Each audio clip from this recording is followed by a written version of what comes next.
Vamos falar hoje sobre um dos assuntos em história do Brasil que fica aí tranquilamente no top 5 daqueles que são mais cobrados nos vestibulares. Então hoje a gente trabalha as rebeliões coloniais. Então a ideia de fazer uma linha do tempo é para organizar temporalmente essas rebeliões. Isso ajuda muito, não tenha dúvidas. Quando você for fazer a sua prova do vestibular no final do ano, se você souber a sequência de cada uma, pelo menos o contexto histórico de cada uma, vai te ajudar bastante, ainda mais para fazer uma questão dissertativa. Principalmente, se tiver perguntas, deixe-as aí. Falamos em independência do Brasil, você tem que entender o pacto colonial, tá? É fundamental, né? Então entenda e leve o que eu estou falando para você aqui agora para o teu vestibular. Resumindo para vocês, o que os historiadores dizem é o seguinte: como é que eu posso chamar de pacto uma relação onde apenas a metrópole se beneficia, né? Metrópole, que nesse caso que nós estamos estudando, são os países europeus, né? Por que os historiadores não utilizam mais a determinação, o termo pacto, e sim monopólio comercial, né? Porque a metrópole, ela proibia as suas colônias de fazer comércio com outras nações, né? Então não existia liberdade comercial, não existia liberdade de mercado, essa ideia de mercado não existia, né? Tudo estava na mão das companhias de comércio que eram pertencentes ao Estado ou que atuavam por determinação do Estado. Muito bem, turma, esse comércio, né, vai ser altamente lucrativo e vai gerar, através da opressão fiscal, algo que é muito importante para você entender dentro do mercantilismo, que é a balança comercial favorável. Essa balança comercial favorável consiste naquela ideia, né, de vender mais do que você compra. Mas para eu vender, eu preciso produzir alguma coisa. A Europa retirava essas riquezas daqui, manufaturava no continente europeu, depois revendia para o mercado colonial. E esses caras vão ficando indignados com isso. Por quê? Além da riqueza ser retirada daqui, manufaturada na Europa e depois revendida aqui de novo, esses caras não tinham liberdade. Essa opressão fiscal e este monopólio comercial começa a desgastar a relação entre os colonos e a metrópole. Então por isso que você vai chegar lá no ano de 1822, início do século XIX, né, com muitos colonos querendo romper com essa relação que existia com a metrópole. Tá bom? Então você vai ter, além disso, a retirada de metais preciosos, né? Então por 300 anos, pessoal, mais, né? A gente pode colocar quase 400 anos, o Brasil e a América foi fornecedora de matérias-primas, produtos agrícolas para o continente europeu, que manufaturava, transformava esses produtos e depois revendia para o mundo, mas principalmente o que a Europa queria aqui do continente americano eram as suas jazidas de ouro. Tudo isso era levado para a metrópole. Lá na metrópole era manufaturado, né? Então o algodão virava tecido, os minérios viravam instrumentos de ferro, né? A madeira virava instrumentos de uso cotidiano, seja uma arma, um banquete, uma flecha, uma besta, né? Enfim, qualquer produto que fosse de utilização desses caras, tá? Além disso, né, esse pacto colonial, esse comércio, esse monopólio comercial previa a venda de seres humanos, né? Então, pessoal, pensamos em independência do Brasil 1822, primeira coisa que tem que vir na tua cabeça é esse esquema aqui, tá? O esquema do pacto colonial. Para provar, né, para mostrar para vocês que a relação entre colônia e metrópole sempre foi conflituosa, nós temos aí pelo menos duas dúzias de rebeliões no Brasil colonial. Trouxe aí para vocês Insurreição Pernambucana, Revolta dos Irmãos Beckmans, Guerra dos Emboabas, Guerra dos Mascates, Revolta de Vila Rica. As duas que estão com bolinha vermelha é para você ter uma atenção maior, tá? Muito mais cobrado nos vestibulares do que as outras. A Inconfidência Mineira e a Conjuração Baiana previam ideais de independência, mas isso eu quero discutir com vocês, né? Essas que estão em amarelo, vejam que aqui em cima eu coloquei para vocês o contexto histórico geral que elas aconteciam, né? Então o que estava acontecendo no mundo enquanto essas revoltas aconteciam no Brasil? Na Europa você tinha o absolutismo e o mercantilismo funcionando, né? Mas mais importante, a gente tem que pensar o seguinte: por que esses caras não questionavam o domínio de Portugal sobre o Brasil, né? Você precisa associar o pensamento dos colonos que estavam aqui no Brasil com o pensamento da Europa naquele período, né? Você tem a teoria do Jacques Bossuet e do Jean Bodin, né, que foi adotada em Portugal, portanto praticamente toda a população portuguesa extremamente católica acreditava que os reis de Portugal eram reis por direito divino. Então esses caras aqui não buscavam a independência ali nos séculos 17, séculos 18, porque eles acreditavam que o rei de Portugal era rei por direito divino. Já lá no final do século 18, né, olha só como que você tem um rompimento. Os ideais iluministas estão sendo amadurecidos nesse período, né? O iluminismo ele começa a ganhar força na Europa nesse período aqui. Vejam como que no final do século XIX você já tem movimentos aqui no Brasil que questionam inclusive a autoridade do rei de Portugal. Por quê? Porque no mundo, nesse período, algumas ideias e algumas revoltas já estão alastradas por todo o continente europeu, inclusive aqui na América. Os ideais iluministas de liberdade, de direitos, de regimes constitucionais, até mesmo de repúblicas, já começam a ganhar corpo. E é natural que algumas pessoas da elite, que estudaram em universidades, que pertencem à elite brasileira, comecem a divulgar esses ideais. Então, tanto a Inconfidência Mineira quanto a Conjuração Baiana, elas têm ideias emancipacionistas. Então, a primeira que eu trouxe aí para vocês, a Insurreição Pernambucana, né? Essa insurreição ela está no contexto da dominação holandesa sobre o Brasil, a partir ali de 1647, 1645, começa a acontecer movimentos de expulsão dos holandeses do Brasil. Lembrem-se lá do Maurício de Nassau, o investimento na produção de açúcar no Brasil. A partir desse momento, por questões próprias à economia e à política interna da Holanda, as dívidas com os brasileiros começam a ser cobradas. E aí você tem o desejo dos colonos aqui no Brasil de expulsar os holandeses do Nordeste brasileiro. Além disso, 1640, acontece a restauração do trono português, né? Vamos lembrar lá, de 1580 a 1640, Portugal esteve sob o domínio da Espanha. Em 1640, né, quando Portugal volta a ter um rei próprio, um governo autônomo, o Nordeste brasileiro precisa ser reincorporado aos domínios portugueses. E os holandeses estão controlando o Nordeste brasileiro.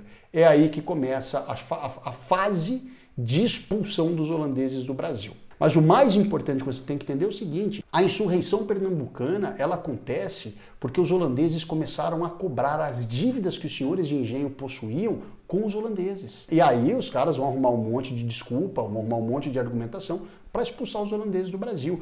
Essa guerra ela é muito importante para a nossa história, porque os historiadores dizem o seguinte: para expulsar os holandeses do Brasil, houve uma união de forças entre brancos, negros e indígenas. Aí você tem que entender o seguinte: por que negro e índio se une a branco? Porque houve promessas para esses caras, né? Claro que depois que os holandeses são expulsos, nada disso é cumprido, né? E aí os historiadores, durante muito tempo, começaram a questionar o seguinte: começamos a ter um sentimento de nacionalismo? Pode ser que você encontre uma questão sobre essa, falando da insurreição pernambucana, com essa ideia de pertencimento e identidade entre brancos, negros e indígenas. Isso não aconteceu. Segunda batalha, segunda guerra, segunda revolta que nós temos na nossa história, a revolta dos irmãos Beckmans, né? Essa aconteceu no Maranhão, né? Tem um caráter completamente elitista. Então as pessoas que fizeram a revolta dos irmãos Beckmans pertenciam à elite maranhense, tem como os principais líderes Manuel e Tomás Beckman, tá? Quando nós olhamos para o ano dessa revolta, ele já diz muito para nós. O ano 1684 marca a crise do açúcar brasileiro. Depois que os holandeses foram expulsos em 1654, com a insurreição pernambucana, o açúcar brasileiro entrou em decadência muito rápida.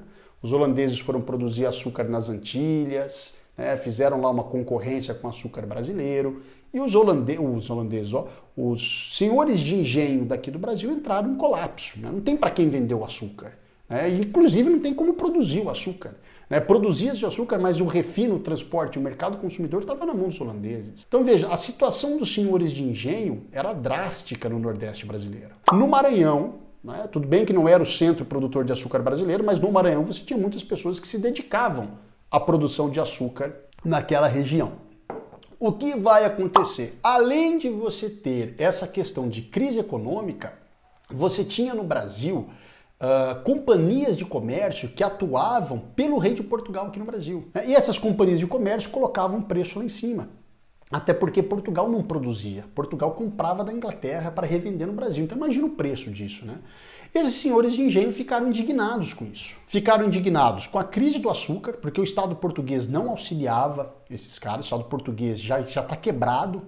Você tem as companhias de comércio que encarece demais a vida desses caras. Terceiro ponto, esses caras ficaram indignados porque a Igreja Católica baixou uma lei, um decreto, proibindo a escravização de índio. Então os senhores de engenho que já estavam falidos, para comprar escravo do mercado internacional era muito caro. O que esses caras queriam fazer? Atacar tribos e escravizar índios. Não pode mais, a Igreja Católica agora falou que está proibido.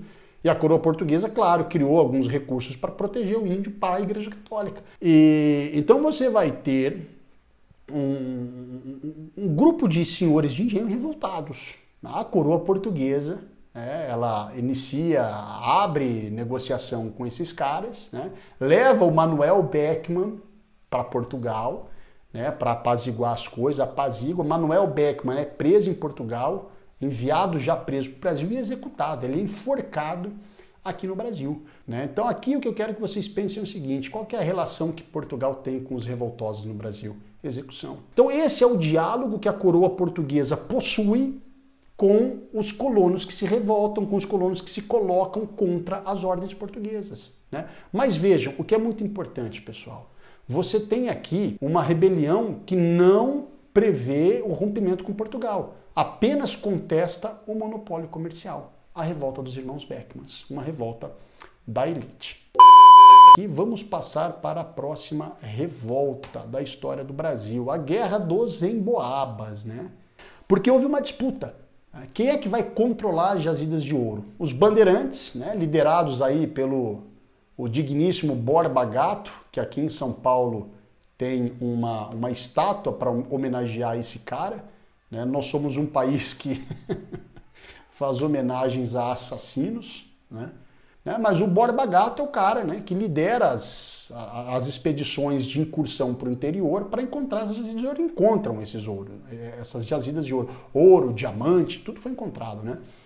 E todos que não eram paulistas foram apelidados de emboabas, principalmente os portugueses. Então você vai ter um conflito muito grande entre os paulistas e os estrangeiros. Vamos chamar de estrangeiros, né? Mas muitos nordestinos também eram considerados estrangeiros. Isso prova, olha que legal, isso prova para você que não existe identidade nacional no Brasil. Por isso que é muito complicado a gente cair naquela narrativa que foi construída na década de 30, década de 40, de que a independência do Brasil. Não tinha essa concepção de Brasil, né? Essa ideia de identidade, de pertencimento, isso não existia. Então como é que eu posso falar de independência do Brasil para um cara que não tinha sentimento de pertencimento de identidade com o resto, né? Então esses caras aqui, né, os paulistas, começaram a apelidar essa turma de emboabas, né? Então esse é o contexto, o encontro de jazidas de ouro. Qual que é o desfecho disso, né? O desfecho disso é que Portugal vai ter o seguinte: quem vai controlar as jazidas de ouro sou eu, né? E Portugal, claro, vai dar benefícios para os portugueses aqui no Brasil. Essa é a primeira revolta, o primeiro confronto que nós já temos no Brasil, a primeira manifestação de lusofobia, que mostra que os brasileiros começam a ter raiva dos portugueses. Então talvez esteja nascendo aqui um sentimento de pertencimento à terra. Eu já não sou mais português, eu não gosto do português, né? Mas eu não posso falar ainda em identidade brasileira. Muito bem, turma. A Guerra dos Mascates é uma guerra entre as elites, né, lá de Pernambuco. Por que eu estou falando as elites de Pernambuco? Porque você tem elite comerciante ligada a Portugal e você tem as elites rurais ligadas ao Brasil, né? São as elites nativas do Brasil, né? São os senhores de engenho. O que acontecia? Lá em Pernambuco, 1709, 1710, né? O comércio estava na mão dos mascates. Mascates são comerciantes, né? Só que esses mascates estavam politicamente submetidos ao poder dos senhores de engenho. Né? Por quê? Porque a cidade, a vila de Olinda, controlava, dominava politicamente o povoado de Recife. Recife, naquele período, não era uma cidade, não era uma vila, portanto, não tinha autonomia. Né? Como os senhores de engenho deviam muito para os comerciantes, porque muitas vezes eles não tinham dinheiro, acabavam se endividando, o que esses senhores de engenho faziam? Eles cobravam impostos no porto desses comerciantes. Então era uma forma do senhor de engenho acabar diminuindo a sua dependência, né, a sua dívida com os mascates. Só que os mascates queriam se livrar disso, né, se livrar dessa, eu não vou dizer submissão, mas desse domínio que os senhores de engenho tinham sobre os comerciantes. O que eles fizeram? Pediram para o rei de Portugal, né, para que o rei de Portugal elevasse o povoado de Recife à condição de vila, não mais de povoado. Porque elevando esses caras à condição de vila, eles passariam a ter a própria Câmara Municipal, legislam, né, fazem as próprias leis. O rei de Portugal, claro, beneficiando os portugueses aqui no Brasil, eleva Recife à condição de vila. Os senhores de engenho ficaram putos com isso, né? Porque a partir de agora, açúcar em crise, monopólio na mão dos comerciantes, os caras cobram o preço que querem, os poucos impostos que a gente podia cobrar dos comerciantes agora vai acabar, houve uma guerra entre esses caras. Na verdade, a gente não vai falar que houve uma guerra, né? Os senhores de engenho invadiram agora a cidade de Recife e tomaram a Câmara Municipal, né? Para que eles não pudessem dar continuidade à cidade.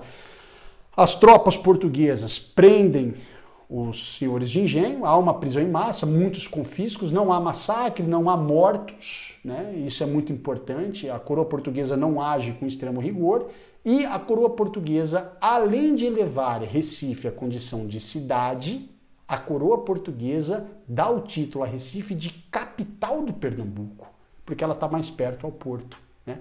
O que é importante da Guerra dos Mascates? Eu entender, nossa, Ricardo, eu preciso lembrar isso no dia do vestibular. Não, não precisa. O vestibular provavelmente vai trazer para você um fragmento de texto sobre isso. Mas o que você precisa saber? Primeiro, o privilégio que os portugueses tinham no Brasil. Se era português, era privilegiado. O português pedia, a coroa portuguesa atendia, né? Segundo ponto, esses privilégios que eram dados aos portugueses está gerando nos colonos brasileiros, seja no Maranhão, seja no Pernambuco, seja em São Paulo, seja nas Minas, um sentimento de ódio aos portugueses, que é o que eu estou chamando para vocês de lusofobia, que pode ser interpretado como uma xenofobia também. O que é a independência do Brasil em 1822, se não a exaltação desse sentimento lusofóbico, de expelir, de repelir, de repudiar a presença portuguesa no Brasil. Então entende como a ideia de independência do Brasil está nascendo dentro de todas essas revoltas? E aqui eu já vou começar pelo fim, a revolta de Vila Rica, né? É a revolta em que a elite, a grande elite mineradora, né, a grande elite, os grandes comerciantes de Minas Gerais não queriam pagar imposto, queriam liberdade de comércio, fim das companhias monopolizadoras de comércio, mas principalmente pessoas como Filipe dos Santos, que era comerciante, vendedor de escravo, vendedor de charque, vendedor de mula e dono de Minas, ele não queria pagar imposto. Ele organiza um motim entre a elite mineradora, tomam a cidade ali, né, vão até Mariana, que era o centro de poder, tomam a cidade, levam lá os seus capangas, agora quem vai controlar aqui somos nós, né? Coroa portuguesa, claro, vai agir com grande repressão. É uma revolta da elite, não é uma revolta de pobres, portanto não vai ter massacre. Quem vai ser morto? O líder da revolta, Filipe dos Santos, né? Acho que eu trouxe aqui a imagem para vocês. Filipe dos Santos, né, depois de ser martirizado, né, espancado, arrastado em praça pública, é julgado, enforcado, esquartejado e o seu corpo espalhado por todas as partes de Portugal. De Portugal não, né, de Mariana, de Vila Rica, né, de Ouro Preto. Filipe dos Santos é o cara que se coloca contra as casas de fundição, tá bom? Casa de fundição, olha que nome bonito que eu trouxe aqui para vocês, né? O que é austeridade fiscal? Né? Cobrar imposto. Era uma forma, casa de fundição era uma forma de evitar a galera de sonegar impostos, tá bom? Mas não vai ter jeito. Agora a gente entra nas revoltas emancipacionistas. O que significa isso? Independência do Brasil já em discussão. Então vejam só, chegamos no século XIX, hoje chegamos no século XVIII, final do século XVIII, a coisa muda no Brasil. Né? A primeira revolta, né, que vai falar em independência com um projeto, né, de independência, se ele é ou bem ou não estruturado, isso é questão para a historiografia debater dentro da universidade. Tá? Mas a primeira revolta que vai se falar em independência, que tem importância, que tem peso na nossa história, né, é a Inconfidência Mineira de 1789. Muito bem, 1789, ano da Revolução Francesa. Olha lá o conchete, a chave, sei lá o que é isso que eu coloquei para vocês. Olha lá em cima. Iluminismo influencia a independência dos Estados Unidos e também influencia a Revolução Francesa. Então o mundo passa por transformações. O mundo passa por um momento histórico completamente diferente de todas essas revoltas que eu expliquei para vocês agora. Todas essas. Mercantilismo, absolutismo, teoria do direito divino de reinar. A partir de agora, você tem um novo conjunto de ideias que traz novos modelos de sociedade, novos modelos de economia, novos modelos políticos e novos modelos sociais. Olha que coisa louca. E não é qualquer projeto. Nos Estados Unidos deu certo, na França a coisa está acontecendo, Napoleão Bonaparte vai consolidar esses processos, os caras aqui olham no Brasil e falam, pô, vamos fazer o que os caras estão fazendo lá fora. Muito bem, então a Inconfidência Mineira, ela é uma revolta pensada pela elite. Os caras não querem pagar impostos. 1789, crise da mineração total no Brasil, declínio do ouro. Na cabeça do rei de Portugal, o ouro estava sendo escondido, o ouro estava sendo roubado. O rei de Portugal decreta a derrama. Isso é aula de mineração, mas para quem não lembra, a derrama é a cobrança de todos os impostos atrasados. Então o Estado português, ele vai começar a confiscar bens das pessoas. A elite mineradora se revolta com isso. Poetas, professores, advogados, médicos que estavam aqui no Brasil, que estudaram em Portugal, que estudaram na Inglaterra, que estudaram na França, trouxeram o ideal de iluminismo e os caras implementam essas ideias. Vamos transformar-nos num país independente. Eu não gosto desse termo país, tá? Agora é hora da gente problematizar. Tiradentes queria independência do Brasil? Primeiro que não existia identidade nacional. Não existia. Pertencimento. Nem hoje existe. Quanto movimento estapafúrdio você não vê por aí querendo separar Nordeste, querendo separar Rio Grande do Sul, querendo separar São Paulo. Até hoje a nossa identidade não é bem consolidada, então cuidado com isso. Em dizer que a Inconfidência Mineira queria a independência do Brasil. Talvez a independência ali da região das Minas Gerais, uma república mineira, incorporando algumas áreas mais próximas, mas dificilmente esse projeto abrangeria todo o Brasil. Mas aqui você já tem independência entrando em curso. Se é do Brasil, se é da região, se discute independência. Nós temos o primeiro movimento da história do Brasil estruturado para romper com Portugal. A última, a Conjuração Baiana. Aí eu faço a pergunta para vocês, né? Por que que esses caras não foram feitos heróis? Então, mesmos ideais, tá? Ideais iluministas, muito mais jacobinos, né? O que eu quero dizer com jacobinos? Né? Não no sentido de violência, mas no sentido de ampliação de direitos. Queriam a abolição da escravidão, queriam a extensão de direitos, né? Queriam direitos igualitários para todos. Independência do Brasil, de novo, é difícil você dizer. Se não existe a questão da identidade, do pertencimento, como é que esses caras vão lutar por uma turma que para eles é quase estrangeiro? Mas existia, sim, um projeto de ampliação da independência. Para o Nordeste, posteriormente para o Brasil, mas se discutia muito mais do que na mineira. Então, aí agora a pergunta que eu faço para vocês. Por que que os líderes da Conjuração Baiana não foram feitos heróis do Brasil? Por que que nós não temos um feriado? Olha o nome da revolta, Conjuração Baiana ou Revolta dos Alfaiates. Portanto, o próprio nome dela já diz, né, que ela tem um caráter popular, ela vai receber ajuda, né? Então o pensamento, a estruturação do pensamento de uma república, de direito, de constituição, disso e daquilo, vai vir, claro, da elite intelectual, né? Porque o coitado do escravo, o coitado do soldado, ele não sabe nem ler, né? Então você vai ter pessoas, né, jornalistas, médicos, como é o caso do Cipriano Barata, que é dono de um jornal, né, que quer também, né, maiores liberdades no Brasil, romper com o pacto colonial, inclusive romper com Portugal agora, já não acreditam mais no direito divino de reinar. Né, esses caras vão estruturar ideologicamente, mas quem vai pegar em armas para tomar a Bahia são os negros, soldados, artesãos, né, como é o caso dos alfaiates que você tem aqui. Então você vai ter, né, uma Bahia completamente pobre, né, crise do açúcar, altos impostos, preço das coisas disparadas, a camada baixa, os pobres, né, revoltaram, fizeram motins em Salvador, queimaram, né, é muito louco. Né, os caras queimaram e depredaram patrimônio público. Eu coloquei isso aqui para fazer uma sátira com vocês. Né? Vocês sabem por que esses caras foram presos? Porque eles estavam queimando o Pelourinho.